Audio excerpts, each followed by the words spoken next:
Bien, voici donc une vidéo qui va vous permettre de procéder au remplacement d'un contacteur dans une armoire électrique sous tension. Donc c'est le cas dans une usine par exemple. Vous recevez l'ordre d'un chargé de travaux de remplacer en fait un matériel dans une armoire. Et comment on va faire? C'est la vidéo qui va vous le montrer. Nous allons remplacer donc le contacteur KM3 qui permet d'alimenter le chauffage de cette installation, donc ce malaxeur qui a ici une pale qui permet de tourner, et ici vous avez une partie chauffage qui permet de chauffer les aliments, les choses que vous allez pouvoir mettre dans ce malaxeur. Alors cette vidéo va vous permettre de comprendre les étapes qu'il va falloir réaliser pour effectuer ce remplacement du contacteur KM3. Donc première étape, eh bien, il faut identifier où se situe KM3. Alors bien évidemment, en usine, le casque est obligatoire. Donc je vais tout simplement me munir du casque qui doit évidemment être réglé. Je ne vais pas moi le régler, mais vous devrez le régler.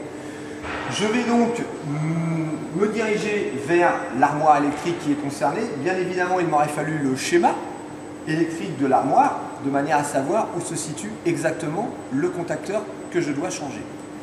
Pour ouvrir l'armoire, bien évidemment, je me place toujours derrière l'armoire. Donc j'ouvre l'armoire de manière à éviter s'il y a un effet de souffle, un effet d'arc électrique, je suis protégé par mon armoire et évidemment par mon casque. Ensuite, grâce au schéma électrique et en regardant l'armoire, je vais identifier où est-ce que je vais travailler, quelles choses je vais devoir couper pour pouvoir procéder au remplacement du contacteur KM3. Comme vous pouvez le voir dans l'armoire, je vais regarder à plus de 30 cm de pièce nue sous tension. Donc c'est-à-dire, je ne vais pas mettre ma main à l'intérieur de l'armoire, mais je vais bien me mettre toujours en retrait. Il faut savoir que la profondeur d'une armoire fait environ 30 cm. Le fait de regarder à plus de 30 cm, je ne cours aucun danger en basse tension. Donc je vais identifier bien évidemment quel est l'élément que je dois changer. Alors vous avez ici sur le côté de l'armoire un schéma électrique qui me permet de me renseigner sur l'endroit exact où se situe KM3. L'électrique qui est situé sur la porte, j'identifie où se situe KM3, l'élément que je dois changer. Et bien évidemment, juste au-dessus, vous voyez ici le dispositif de sectionnement qui me permet en fait de ne plus mettre en fait de jus sur la partie en aval, située en aval. Alors, au niveau de l'armoire, je vais identifier si le matériel est IP2X, c'est-à-dire est-ce qu'avec mon doigt, je peux ou pas accéder à une vis, à un élément sous tension. Comme vous pouvez remarquer ici, le matériel est entièrement IP2X. Vous voyez, j'essaye de mettre mon doigt dedans, à n'importe quel endroit, et effectivement, je ne peux pas accéder donc à une pièce nue accessible sous tension. Ce qui m'évite, tout simplement pour la première partie, de mettre des protections. Si bien évidemment le carter de protection qui se situe ici avait été obstrué, c'est-à-dire enlevé, là il m'aurait fallu bien évidemment les gants. Pourquoi il m'aurait fallu les gants? Parce qu'on n'est pas à l'abri évidemment d'un évanouissement par exemple. Donc déjà le casque m'aurait permis, si je tombe, d'éviter de me cogner, de me faire mal tout simplement. Et puis si admettons j'ai un malaise et que je veux me retenir, voilà, les gants m'auraient évité de mettre la main sur le jeu de barre. Donc rien qu'à regarder le matériel de suffisamment loin, on peut savoir quel équipement je dois utiliser. Nous savons que nous devons identifier, et j'ai remplacé KM3, où se situe-t-il dans l'armoire électrique. Alors, vous voyez sur le schéma qu'il faut que je sectionne Q3 de manière normalement à ne plus avoir de jus, donc en aval de Q3, c'est-à-dire au niveau de du matériel que je dois remplacer. Q3, si je regarde dans mon armoire électrique, se situe ici. Vous avez ici le sectionneur porte-fusible Q3. Et donc, normalement, si je sectionne Q3, il ne doit plus y avoir de jus sur la partie chauffage. Et là, je vais pouvoir passer aux 4 étapes que je dois réaliser systématiquement lors d'une consignation. Première étape, nous allons commencer par la séparation. La séparation consiste à ouvrir la protection qui concerne en fait le matériel que je veux remplacer. Donc, ici, il va falloir que je sépare l'amont de l'aval, c'est-à-dire ne plus avoir normalement d'électricité en aval de Q3. Bien évidemment, j'ai affaire à un sectionneur porte-fusible. Et comme vous devez normalement le savoir, un sectionneur porte-fusible ne s'ouvre jamais en charge, puisqu'il n'a aucun pouvoir de coupure. Seuls les disjoncteurs peuvent être ouverts et fermés systématiquement. Mais là, j'ai affaire à un sectionneur porte-fusible, donc je dois systématiquement couper la charge. Il est inutile de couper toute l'usine, je ne vais couper que la partie qui m'intéresse, c'est-à-dire la partie chauffage. Alors pour couper la partie chauffage, je vais tout simplement soit descendre le thermostat, d'accord, ou alors directement ici sur le pupitre, j'ai l'accès pour pouvoir couper volontairement la partie chauffage. Je laisse tourner tout le reste de l'usine, c'est-à-dire le malaxeur peut effectivement continuer à tourner, ça ne me gêne pas. Donc première étape, la séparation. Je sais que j'interviens ici, je n'ai pas besoin de gants car je vous rappelle, le matériel est IP2X. Je vais donc procéder à la séparation. Je vais ouvrir mon sectionneur. Une fois que j'ai ouvert mon sectionneur, bien évidemment, je vais retirer volontairement les fusibles afin que personne ne puisse remettre le sectionneur en service.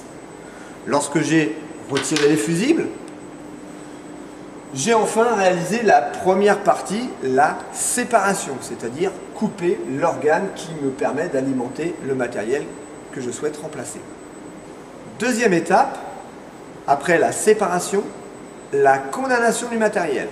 La condamnation consiste à mettre un cadenas de manière à éviter que quiconque puisse remettre l'électricité en route. Imaginez quelqu'un qui arrive sur l'armoire, eh bien, il peut à tout moment aller chercher des fusibles, remettre les fusibles et réenclencher pendant que vous êtes en train de travailler, par exemple, à l'autre bout de l'usine. Alors là, dans notre exemple, évidemment, nous allons changer le contacteur qui est en dessous, mais il faut savoir que vous aurez peut-être des choses à couper dans une armoire et intervenir au bout de l'usine. Donc, je vais procéder à la deuxième étape qui est la condamnation. La condamnation consiste à mettre un cadenas. Alors, je vais récupérer un cadenas et je vais tout simplement l'insérer dans mon sectionneur porte-fusible et évidemment le fermer. Voilà. Évidemment, je suis le seul détenteur de la clé et la clé me permettra évidemment d'éviter que n'importe qui puisse remettre l'électricité en route lorsque je vais travailler. Troisième étape que vous devez réaliser systématiquement lors d'une consignation, eh bien c'est l'identification. L'identification consiste à vérifier sur un plan que vous avez bien coupé ou pas la bonne protection. Il faut savoir qu'en industrie, vous n'êtes pas censé, vous n'êtes pas toujours obligé de faire les 4 étapes de consignation. Les 2 premières, c'est-à-dire la séparation et la condamnation, peuvent être réalisées par ce qu'on appelle un chargé de consignation qui, toute la semaine, va procéder en fait à différentes consignations dans l'usine. Si c'est le cas, et même lorsque ce n'est pas le cas, vous devez revérifier à nouveau si oui ou non vous avez bien coupé le bon porte-fusible, le bon disjoncteur, de manière à être certain de ne pas mettre les doigts où il y aurait du jus, tout simplement. Donc là, je vais vérifier moi sur ma porte. Évidemment, d'autres schémas, le schéma du malaxeur complet, va vous permettre d'identifier réellement si oui ou non, en coupant Q3, vous n'avez plus de jus, vous n'avez plus d'électricité au niveau de mon contacteur KM3. La dernière étape consiste à faire ce qu'on appelle la vérification d'absence de tension. Alors je vais vérifier tout simplement qu'il n'y a plus d'électricité au niveau de mon KM3, c'est-à-dire est-ce que je peux tout simplement débrancher les fils sans rien risquer. Alors je vais procéder à cette vérification en 2 étapes de manière à ce que vous voyez bien comment je la réalise sur un sectionneur tétrapolaire, puis après je vous expliquerai comment en réalité on devrait la faire au niveau du contacteur KM3. Pour vérifier l'absence de tension, nous allons bannir Cet appareil est un multimètre qui a pour but de mesurer des tensions. Il n'est pas là pour vérifier qu'il n'y en a pas. De plus, si vous mesurez avec votre appareil, vous n'êtes pas certain que votre appareil fonctionne correctement. L'avantage d'un vérificateur d'absence de tension, vous en avez des exemples ici, c'est que tout simplement, ces appareils, on peut les tester, c'est-à-dire être certain que notre mesure est correcte. Il va donc falloir utiliser ce genre d'appareil pour effectuer une vérification d'absence de tension.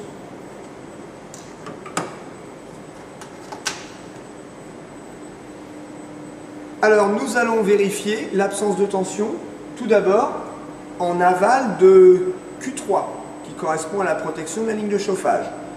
Pour ce faire, je vais utiliser un vérificateur d'absence de tension. Il va falloir que vous adaptiez une attitude, je dirais, systématique concernant les pointes de touche de votre appareil. Alors, si ma pointe de touche est non rétractable, ce qu'il faut savoir, c'est qu'on n'est pas sûr qu'il n'y a pas de jus. C'est ça le but de la vérification d'absence de tension, c'est de vérifier qu'il n'y en a pas. Donc on n'en est pas certain. Il peut très bien y avoir un contact qui à l'intérieur est resté collé et donc le jus passe. Lorsque vous allez poser votre pointe de touche sur une vis, là je prends un exemple pour qu'on voit bien, mais évidemment je ne devrais pas le faire. À partir du moment où vous prenez une pointe de touche non rétractable, ma main est à moins de 30 cm de pièces nues accessibles sous tension. Pourquoi? Parce qu'il peut très bien y avoir du jus, de l'électricité au bout de ma pointe de touche. À partir du moment où je pose ici ma pointe de touche, il peut y avoir du jus. Ma main est peut-être à moins de 30 cm de pièces nues accessibles sous tension. Par définition, je dois mettre un tapis isolant. Le tapis isolant. Alors le tapis isolant, c'est un tapis d'électricien qui doit bien évidemment, alors pour la vidéo je vais juste enlever mon casque parce que sinon je vais le perdre, mais évidemment vous devez le garder.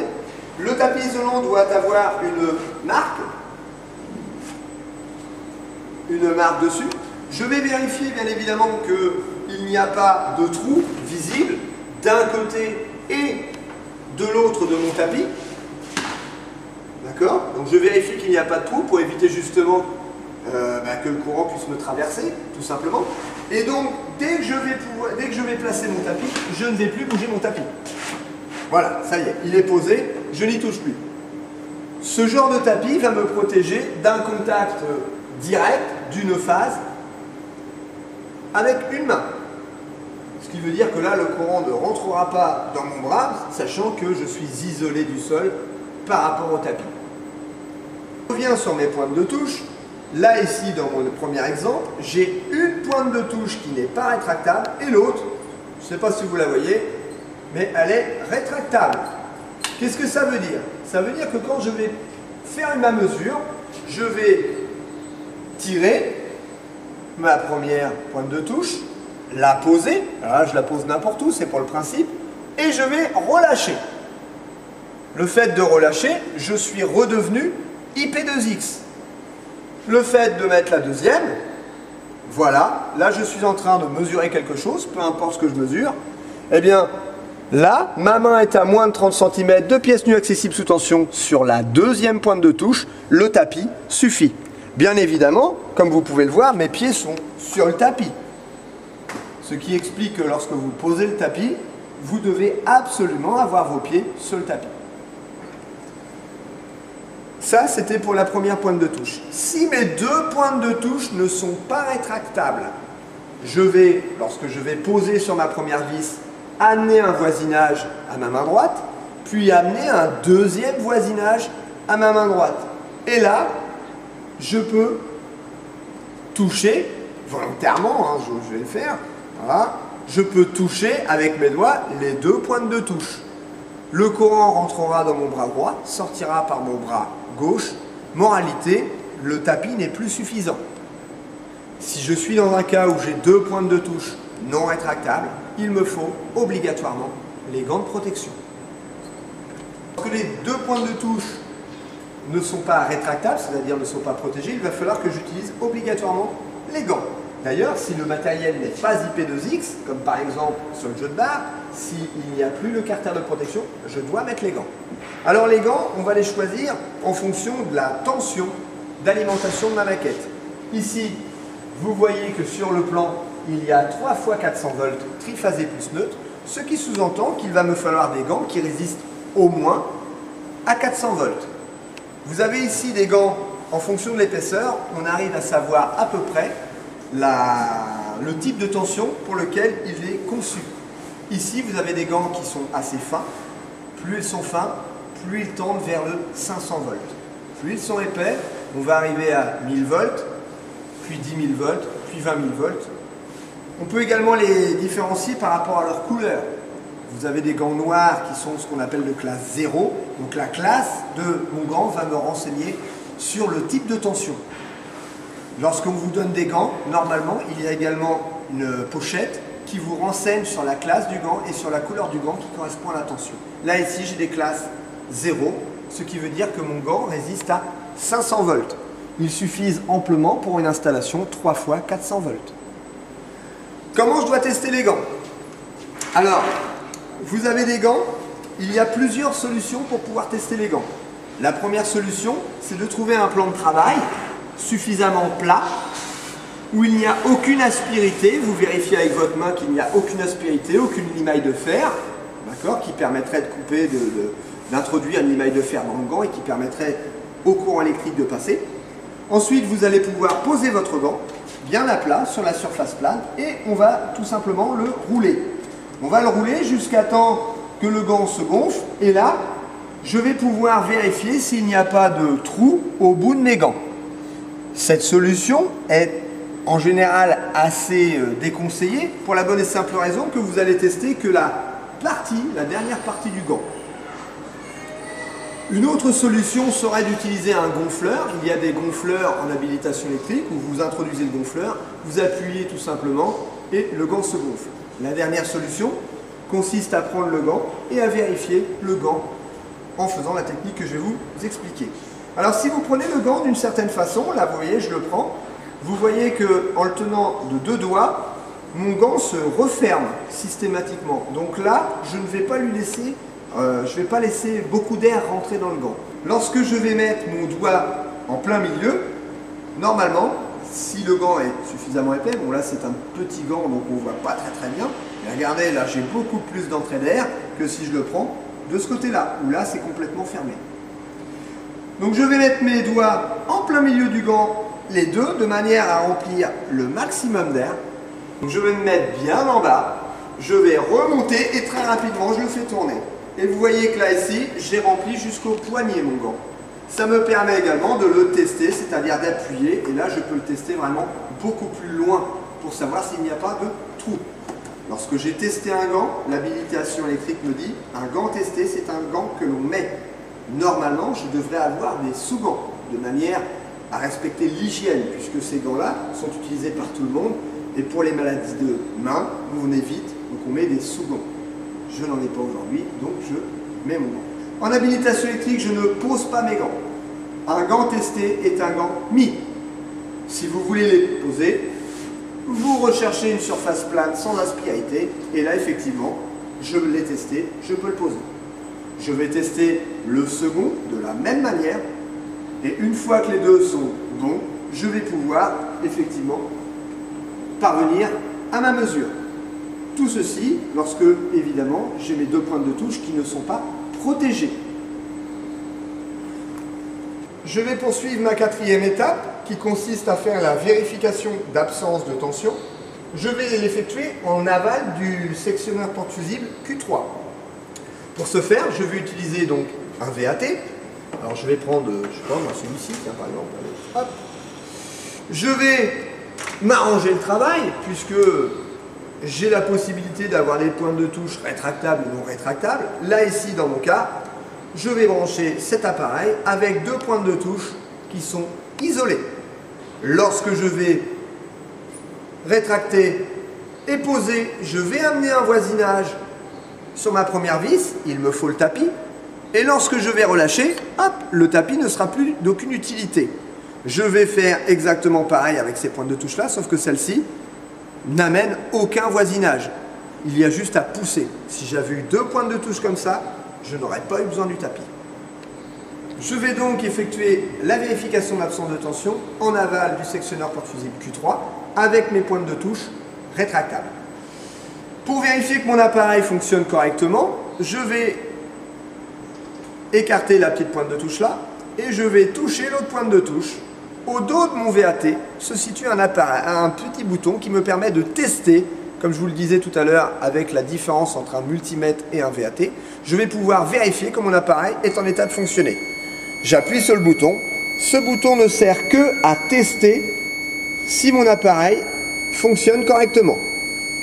Lorsque j'ai fini, je peux lâcher et procéder à ma mesure.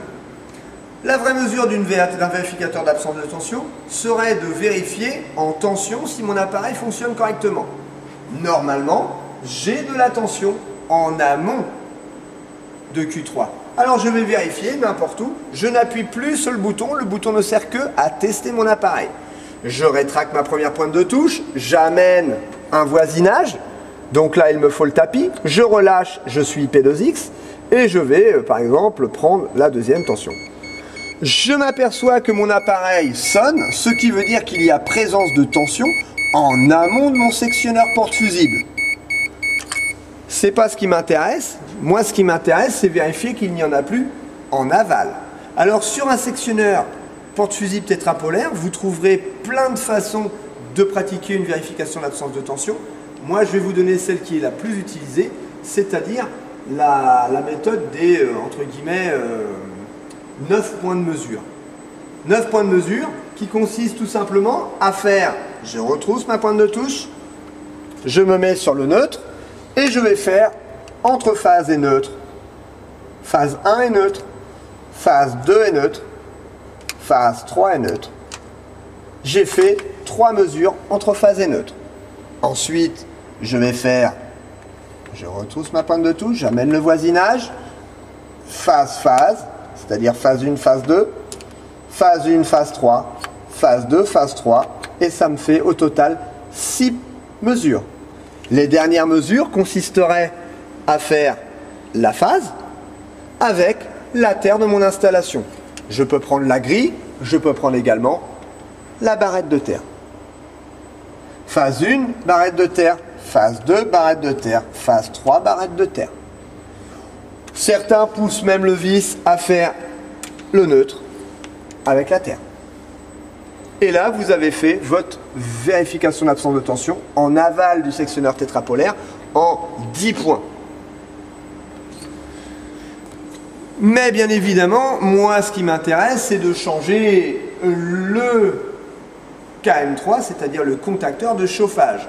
Là, je vous ai montré comment on réalisait la VAT sur l'aval de Q3. Moi, ce qui m'intéresse, c'est changer KM3. La véritable VAT qu'il faudrait faire, c'est tout simplement prendre toutes les vis que j'ai à changer et de me prendre avec la terre.